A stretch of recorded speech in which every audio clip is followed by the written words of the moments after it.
Shalom Bapak Ibu, jumpa kembali dalam program Suplemen Jiwa yang tayang setiap hari Senin jam 7 malam.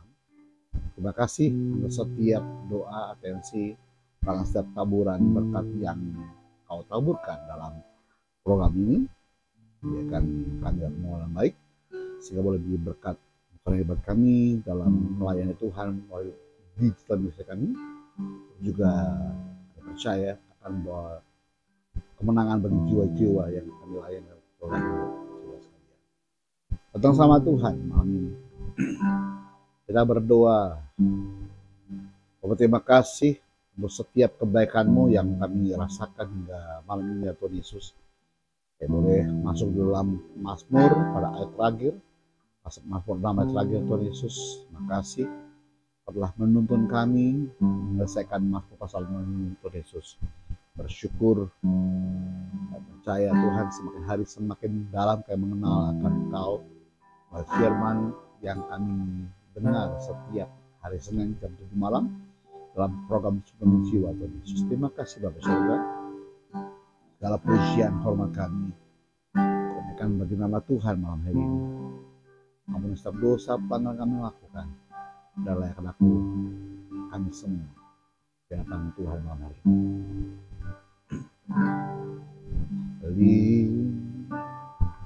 Lingkupiku dengan sayap-Mu,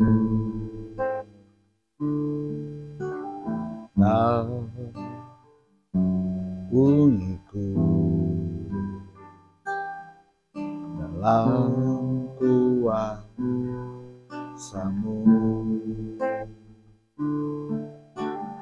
Lingkupiku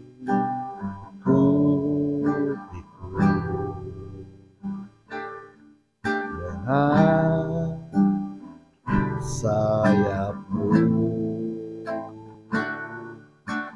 daunku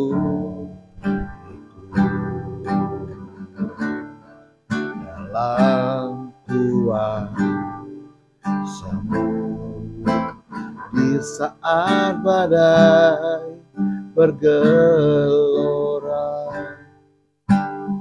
ku akan terbang bersama-Mu. Bapa, Kau Raja atas semesta, ku tenas Kau Allahku.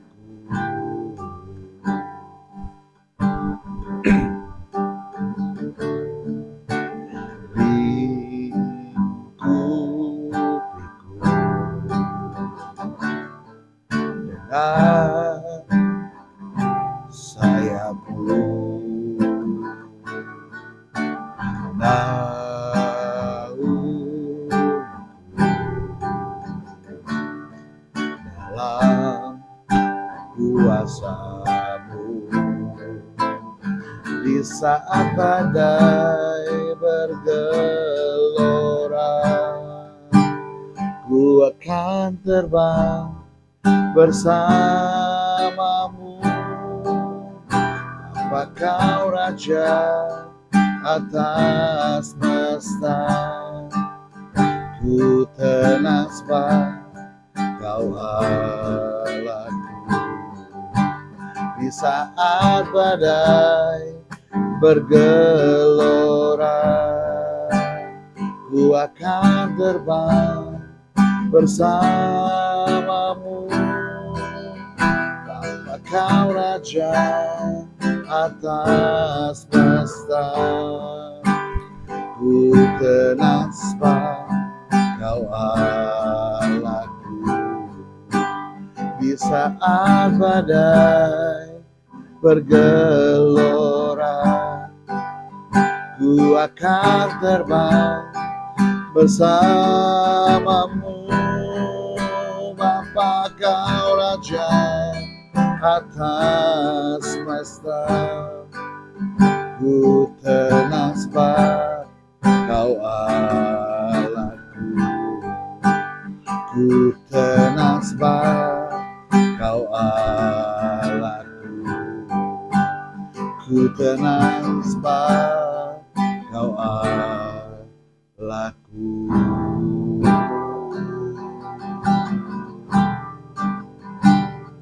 Ku tenang karena-Mu Tuhan, ku mau tenang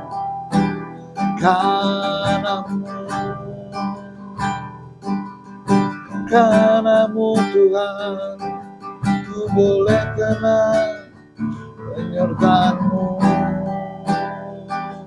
kasih-Mu bagiku. Perkenanan-Mu dalam hidupku, ku terima anugerah-Mu, ku terima anugerah-Mu Tuhan. Terimalah setiap pujianku, pujian nama-Mu. Ku bersuka karena-Mu Tuhan, ku mau memuji muliakan Kau, sebab Kau baik bagiku. Ku terima kebaikan-Mu, ku terima kasih-Mu, ku terima perkenanan-Mu dari Yesus yang ku sembah. Aku imani Kau sebagai Tuhan dan penyelamatku, penolongku yang hidup, Yesus. Terima kasih Tuhan.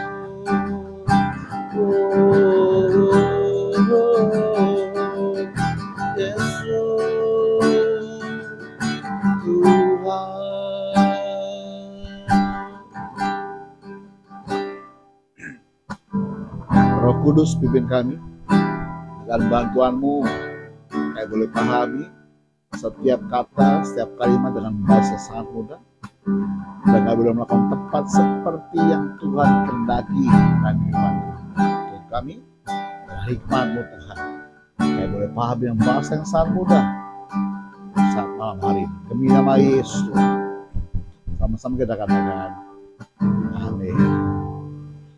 Puji nama Tuhan, saudara. Kita lanjutkan pembahasan dalam Mazmur pasal 6.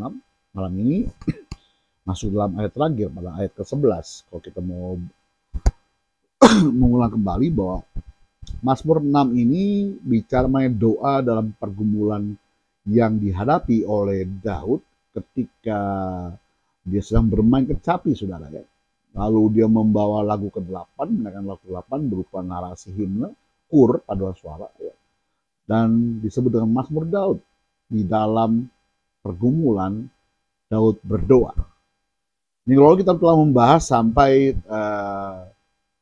Tuhan mendengar tangisnya Daud, Tuhan mendengar permohonan Daud, dan juga Tuhan menerima doa Daud. Dengan penuh keyakinan dia mengimani dengan baik itu, dengan benar itu, sehingga dia boleh bangkit imannya, punya pengharapan yang benar kepada Tuhannya. Lalu dia punya rasa membangun dirinya kuat sehingga dia sekalipun dalam keadaan masalah yang membuat dia menderita, tetapi dia tetap punya pengharapan di dalam Tuhan, saudara. Lalu kita masuk dalam ayat 11 malam ini. Firman Tuhan berkata, semua musuhku mendapat malu dan sangat terkejut. Mereka mundur dan mendapat malu dalam sekejap mata. Jadi iman Daud bukan hanya kepada doa yang didengar dan dijawab oleh Tuhan, tetapi dia mulai keluarin statement, pernyataan, confession ya, pengakuan dalam imannya yang keluar dari mulutnya bahwa semua musuh yang sedang mengejar Daud, kalau kita membahas pada ayat-ayat yang lalu ya, dikejar oleh banyak musuh-musuh Daud, lalu dia menjadi pelarian ya. Lalu Daud berkata, semua musuhku mendapat malu dan sangat terkejut. Kenapa? Karena di ayat sebelumnya Daud dengan yakin, dengan imannya, dengan penuh, dengan pengharapan, dia ngeluarin sebuah deklarasi menurut saya. Atau memproklamirkan imannya bahwa semua musuhnya mendapat malu dan sangat terkejut. Kalau kita menonton terkejut berarti ada surprise yang akan terjadi kepada musuh-musuhnya Daud. Saya salah satu seorang yang kurang suka surprise, saudara. Karena membuat saya kadang-kadang tuh menerka-nerka apa yang mau dikasih. Seringkali surprise itu membuat saya agak khawatir, takut ya. Takut apa? Tiba-tiba ada hal yang saya nggak suka lalu dikasih surprise, saudara. Nah, saya bukan orang tipe yang suka dikagetin. Karena kalau dikagetin, background saya dulu waktu masih muda, begajulan, saudara. Karena ya memakai narkoba dan sebagainya membuat saya itu tidak fokus pada keadaan sekitarnya, sehingga saya mau bilang saya seringkali kagetan lalu menjadi latah, saudara. Lalu mulai pertobatan, latah itu hilang, tetapi kagetannya masih, saudara. Ya. Karena saya pernah kena 2 kali stroke, lalu kalau selama ini bilang bahwa jantung saya pun bengkak, sehingga kalau orang terkejut saya biasa agak berdebar lebih dibanding sebelumnya, saudara. Jadi saya tipe orang yang nggak suka dengan kejutan ataupun terkejut, saudara. Nah, seperti hal yang dialami yang dikatakan oleh Daud, semua musuhku mendapat malu dan sangat terkejut. Berarti ada sebuah surprise, kejutan yang akan terjadi terhadap musuh-musuh itu. Bahkan Alkitab kata mereka mundur. Musuh menyerang Daud, ya, Daud ketakutan, keluarin statement kepada Tuhan bahwa Tuhan mendengar doanya dan permohonannya. Lalu Daud berkata, semua musuhku mendapat malu dan sangat terkejut, mereka mundur. Berarti ada pribadi, ada barisan ataupun kelompok yang ada bersama dengan Daud yang membuat semua musuhnya malu, terkejut, kaget, dan mundur, saudara. Ketakutan dan mendapat malu dalam sekejap mata. Berarti ada seseorang atau pribadi, sesosok ataupun sebuah kelompok yang ada bersama dengan Daud saat itu, saudara. Kalau kita lihat dalam Alkitab versi lain, dalam Alkitab yang terbuka dikatakan demikian. Kiranya semua musuhku menjadi malu dan amat terkejut. Kiranya mereka berbalik dan seketika menjadi malu. Kiranya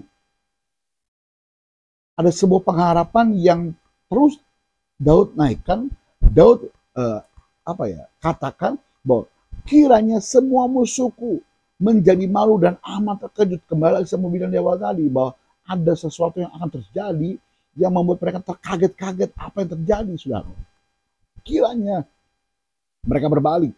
Berarti pertama mengejar Daud, lalu kalau dengan statement ini berarti mereka berbalik, kabur, saudara. Dan seketika menjadi malu. Ya.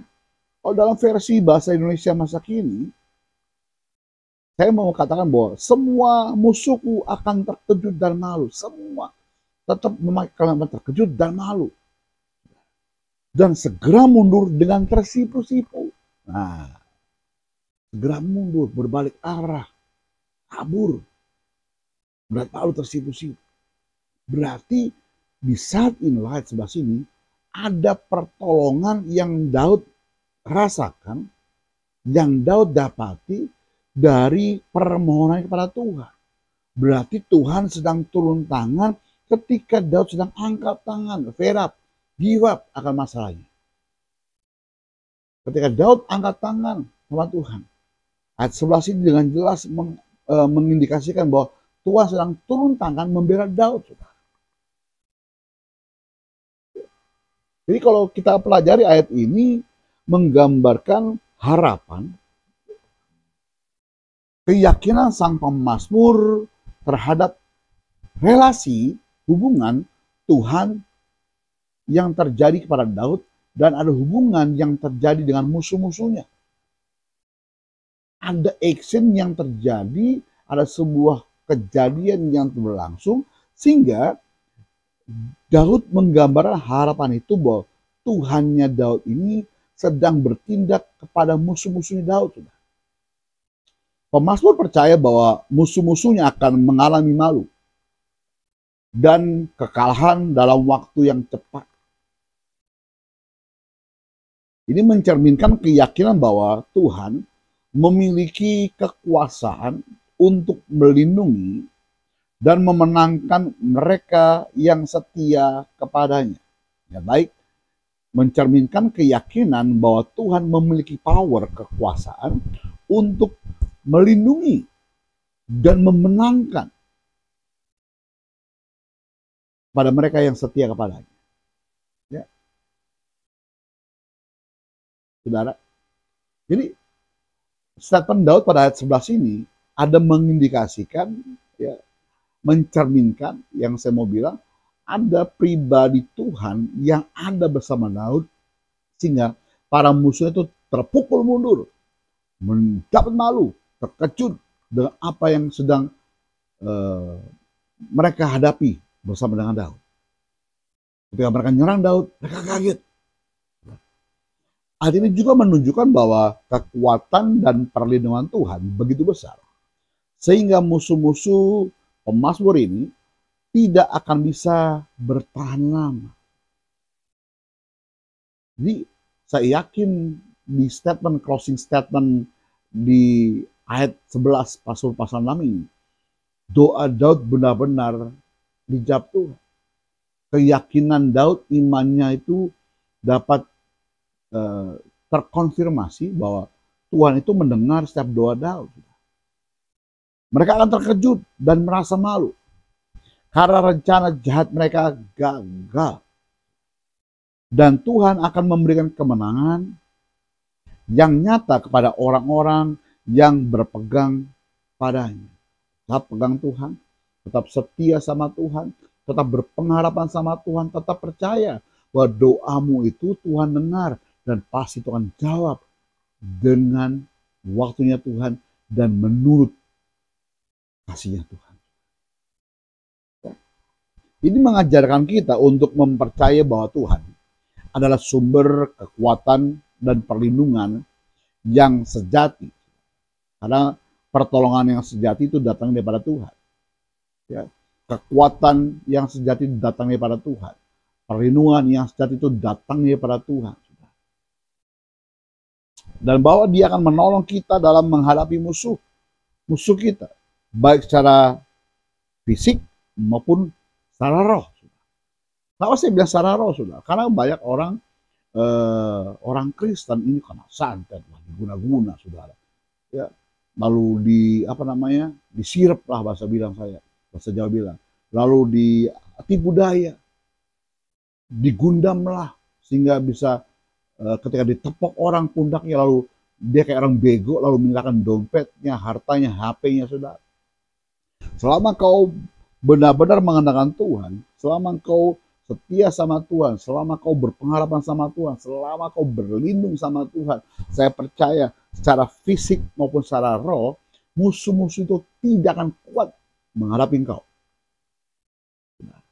Mereka akan terkejut dan malu, mereka akan berbalik, tidak akan bisa menyerang dirimu ataupun membuat kau tertipu daya. Apa yang bisa kita pelajari dari ayat 11 ini, saudara? Yang pertama yang saya catat malam ini, ternyata kepercayaan pada kuasa Tuhan itu harus benar-benar mutlak. Kepercayaan pada kuasa Tuhan. Kalau banyak orang sekarang, orang Kristen tidak percayakan kuasa Tuhan. Kenapa? Karena merasa diri bisa. Gue berhasil karena gue pintar. Gue berhasil karena gue berjuang. Gue berhasil karena gue punya skill. Sehingga melupakan ada andil Tuhan, kuasa Tuhan di dalam setiap apa yang dia kerjakan. Ayat tersebut mengajarkan kita untuk mempercayai bahwa Tuhan memiliki kekuatan untuk melindungi, ya, memenangkan umatnya. Ketika kita menghadapi musuh ataupun tantangan, kita dapat mempercayakan diri kita kepada Tuhan yang memiliki kuasa untuk menolong kita. Ya saya kalau orang merasa bahwa dia hebat, dia nggak butuh Tuhan. Makanya ya dia merasa skillnya hebat, dia punya potensi besar, ya, lalu menomorduakan Tuhan, lalu menomorsatukan eh, apa ya talenta, skill, keahlian, ilmu dia, kebenaran dia lebih utama daripada Tuhan. Ini ciri-ciri orang sombong, saudara. Tapi banyak orang juga, orang Kristen maunya berdoa doang, beriman doang, tetapi tidak pernah memaksimalkan apa ya yang dia coba, tidak pernah memaksimalkan usahanya dia. Bagi saya itu berarti orang malas. Cuma berdoa, beriman doang, tanpa tidak pernah memaksimalkan potensi dalam dirinya dia, itu orang malas. Jadi harus seimbang antara kekuatan dirimu itu harusnya ditempatkan di bawah kekuatan itu. Harus menyadari bahwa apa yang ada dalam dirimu itu semua gift, pemberian daripada Tuhan. Yang kedua yang kita bisa pelajari malam ini, saudara, bahwa tentang keyakinan akan perlindungan Tuhan. Keyakinan akan perlindungan Tuhan. Kalau saudara sering keliling-keliling daerah ya di beberapa Indonesia, ada di daerah Maluku, ada di daerah Nias, Bapak Ibu ya. Sebelum naik ke mimbar, dia nggak pede akan pelayanannya, dia minum dulu supaya dia pede ngomongnya, saudara. Supaya dia ngocas cicus seperti orang yang punya public speaking luar biasa, dia minum dulu, saudara. Dan ada juga yang memakaikan seperti ikat pinggang kain, ya, ada tulisannya, atau kita tulisannya Bapak Ibu, tapi dia mempercaya bahwa itu memegang seperti jimat opo-opo yang dia ikatkan di ikat pinggangnya. Takutnya dia disantet, diguna-guna oleh para dukun-dukun sakti di daerahnya, sudah. Itu ada. Harusnya kita sebagai orang Kristen, bahkan hamba Tuhan, menjadi contoh tentang keyakinanmu akan perlindungan Tuhan. Saya sedang berkeliling daerah, mencari tahu informasi tentang sosial budaya mereka, kebiasaan mereka apa. Saya mempelajari tentang okultisme yang ada di daerah-daerah tersebut, saudara. Bahkan kalau Bapak Ibu ke suatu tempat, ya, seringkali tuh hamba Tuhan tuh lebih tidak punya powernya, tidak yakin akan power Tuhan, dan meyakini power tentang okultisme yang ada, saudara.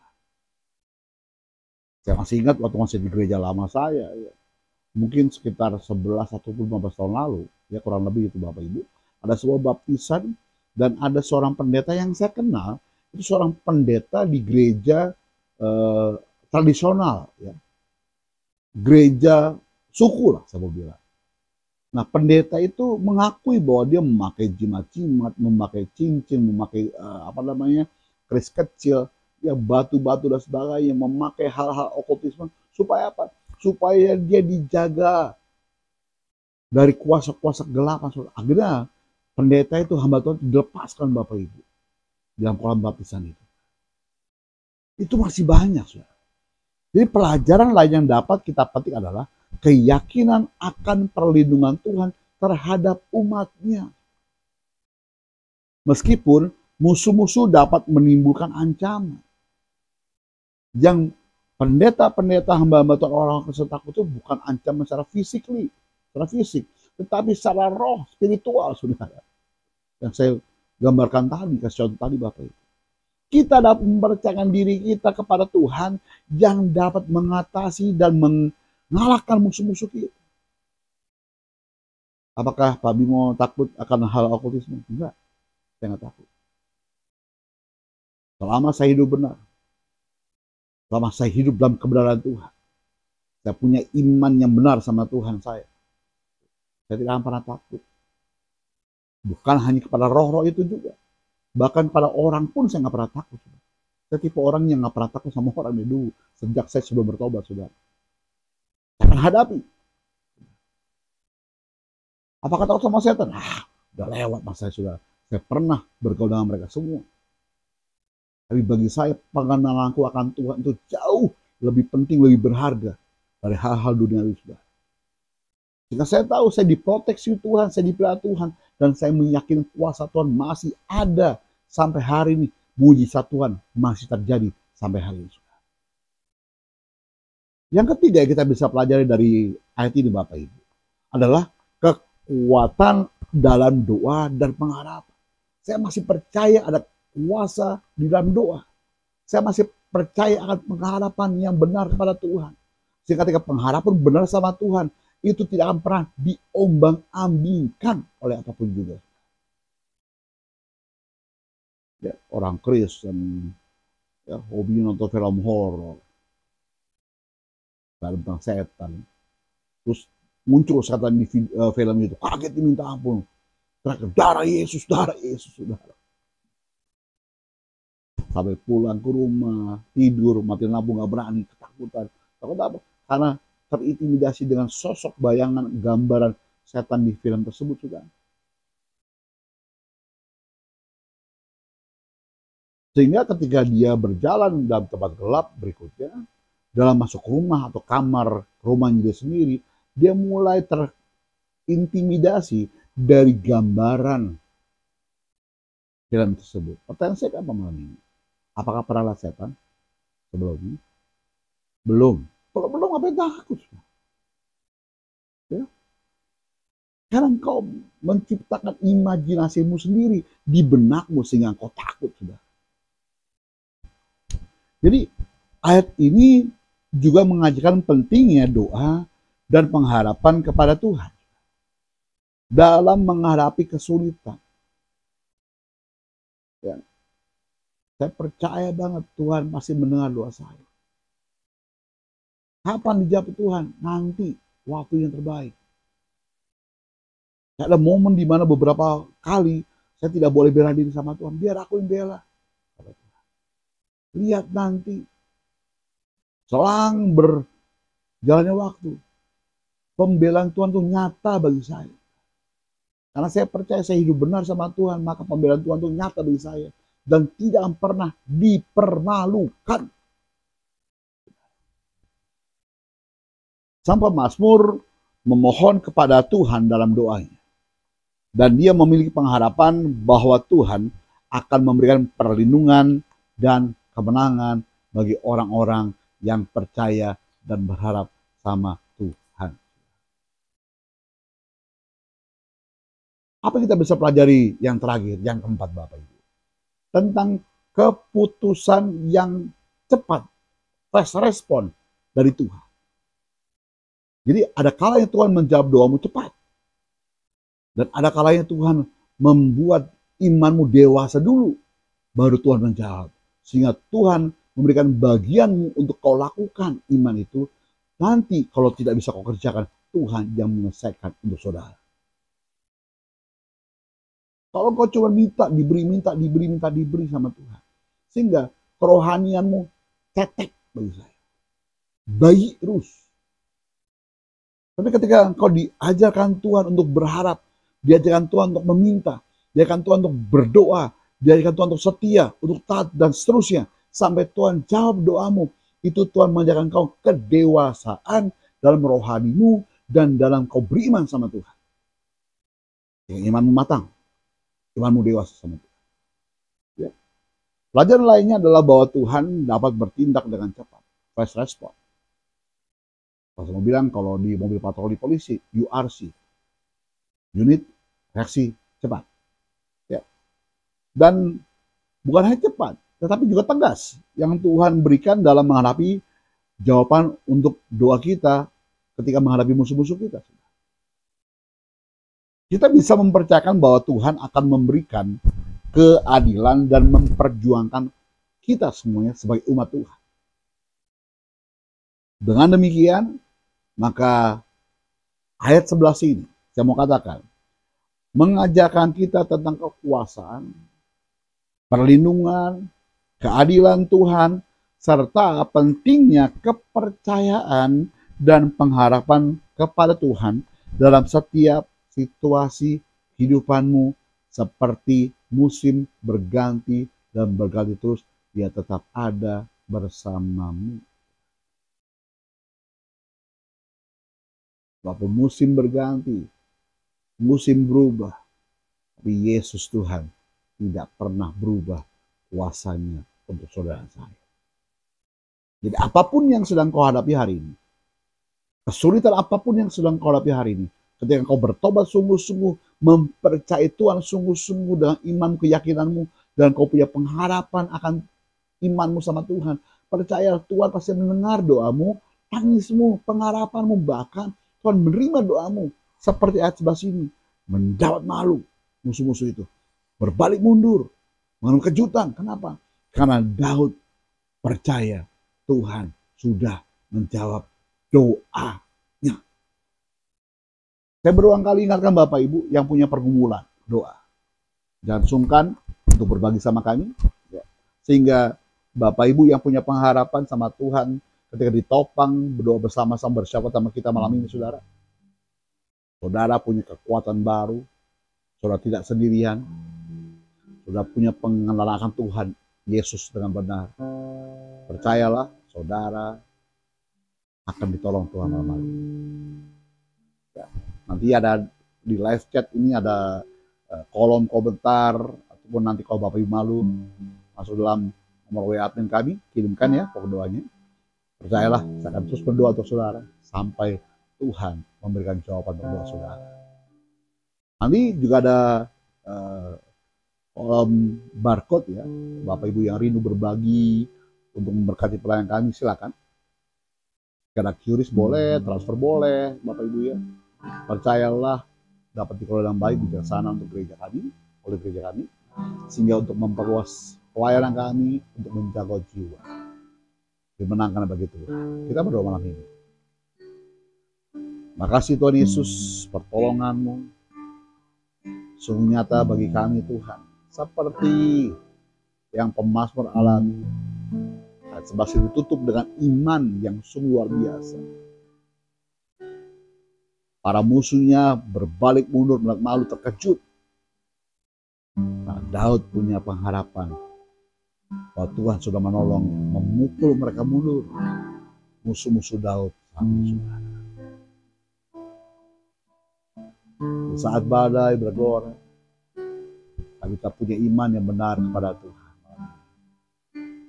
Tolong kami ya Tuhan Yesus, ampuni setiap dosa, pelanggaran kami yang telah kami lakukan Tuhan Yesus. Kami menerima kemuliaan-Mu, kami menerima anugerah-Mu. Terus penopang pelayanan, berdoa untuk Bapak Charles Simanjuntak. Dilawat di jamaah Tuhan, sehingga setiap masalahnya Tuhan tolong, Tuhan tahu. Tuhan yang berdaulat akan masalah tersebut. Di waktu nanti Tuhan menjawabnya. Pak Charles tetap beriman setia sama Tuhan dalam nama Yesus. Pak Samuel di Pekanbaru juga Tuhan tolong. Jika Tuhan berkenan, maka beliau akan menjadi mediator dan terrealisasi setiap proyek yang ada Bapak, lahan kelapa sawit dalam nama Yesus. Bila kehendak-Mu atas Bapak Samuel dalam nama Yesus. Untuk adikku Dafri juga Tuhan tolong bersama dengan Citra Tuhan. Aku percaya bahwa Tuhan sanggup memulihkan keluarga ini, menolong mereka, menjauhkan perpecahan dalam nama Yesus Tuhan.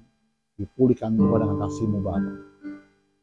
Berdoa untuk Ibu Mila Tuhan di Jajar, Solo dalam perintisan pelayanan berkat Tuhan Yesus. Bapak Charlie di Solo pun dilawat jamaah Tuhan dalam pelayanan pengembalannya Tuhan Yesus. Juga Bapak Waru Tuhan yang sedang membangun rumah-Mu Tuhan Yesus. Dalam pengembalaan pun diberkati Tuhan. Terima kasih Bapak Surga. Terima kasih Tuhan Yesus. Berdoa untuk setiap teman-teman kami masuk dalam live chat, kolom komentar, jika saran tunda Tuhan, ataupun malu ketika mereka menuliskan masalah mereka, Tuhan tolong. Jamaah yang sakit Tuhan sembuhkan, yang terikat Tuhan lepaskan, yang menemukan jalan berikan jalan keluar dalam nama Yesus Tuhan. Berdoa untuk gereja-Mu, jaga duit Tuhan, diberkati Tuhan, diurapi Tuhan, dipelihara Tuhan. Berdoa dengan pertumbuhan setiap iman rohani jemaat-Mu, umat-Mu diberkati Tuhan. Gereja-Mu dipelihara Tuhan. Hari-hari ke depan Tuhan Yesus. Berdoa juga Tuhan Yesus pengurusan izin gereja Tuhan. supaya gereja ini benar-benar berdiri resmi, izin pemerintah Indonesia lewat pinjaman Tuhan berkat Tuhan. Indonesia diluputkan dari perpecahan. Indonesia dalam hatimu Bapa. Sebentar kami akan menabur setiap rupiah persembahan yang kami taburkan untuk Tuhan. Kami sadar kami bukan berdonasi untuk Tuhan. Kami sadar kami bukan donaturnya Tuhan. Tapi kami menabur. Karena firman Tuhan berkata, tidak baik orang datang kepada Tuhan dengan tangan hampa. Berkati dalam nama Yesus. Makasih Tuhan Yesus. Makasih Roh Kudus. Dengar doa kami ya Tuhan. Dengar doa kami yang kami tahu Kau mendengar setiap cerita tangis kami. Kau mendengar setiap cerita hati kami. Kau mendengar permohonan kami Tuhan. Kau menerima doa kami. Maka Tuhan berpihaklah kepada kami pada nama Yesus. Memberikan kemenangan demi kemenangan kami bersama dengan Kau. Terima kasih Tuhan Yesus. Terima kasih Tuhan. Terima kasih Roh Kudus yang manis. Roh Kudus yang manis. Puaskan kami menyembah-Mu Tuhan. Puaskan kami menyembah-Mu. Puaskan kami dengan Roh-Mu. Puaskan kami dengan kasih-Mu Tuhan. Terima kasih Tuhan Yesus. Di nama Yesus Tuhan. Haleluya.